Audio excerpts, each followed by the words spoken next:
ഇന്ന് റാഗി വെച്ചൊരു പുഡിങ് ഉണ്ടാക്കാം. റാഗി പുഡിങ്. അതിനുവേണ്ടി ഇത് 4 ഗ്ലാസ് പാലുണ്ട്. ഇത് പശുവും പാലിന് പകരം തേങ്ങാപ്പാൽ ചേർത്താലും മതി. അതിലേക്ക് 1.5 കപ്പ് റാഗിപ്പൊടി.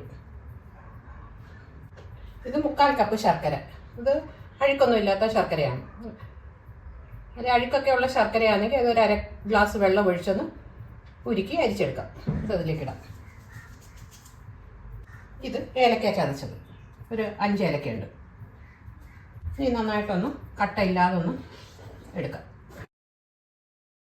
ഇതൊരു സ്റ്റൗവിലേക്ക് മാറ്റാം.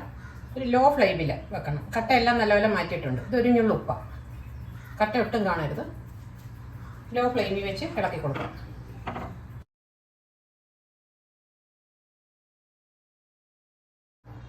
ഇതിലേക്ക് കുറച്ച് കാഷ്നട്ടും റൈസിനും ഇടാം.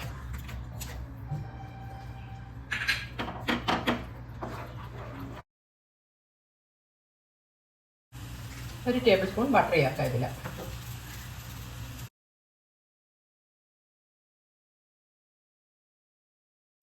നോൺ സ്റ്റിക്കിൻ്റെ പാത്രത്തിലാകുമ്പോൾ അധികം ഓയിലും ബട്ടറും ഒന്നും അധികം ചേർക്കേണ്ട കാര്യമില്ല, അല്ലെങ്കിൽ ഒട്ടിപ്പിടിക്കും. ഇപ്പം വെച്ചിട്ട് 20 മിനിറ്റായി.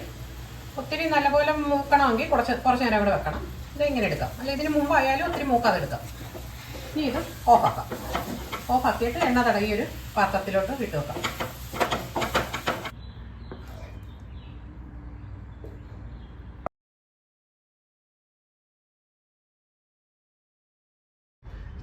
ഇരുന്നൊന്ന് സെറ്റാവട്ടെ. ഇത് സെറ്റായിട്ടുണ്ട്. ഈ ഒരു പാത്രത്തിലേക്ക് ഇത് മാറ്റാം.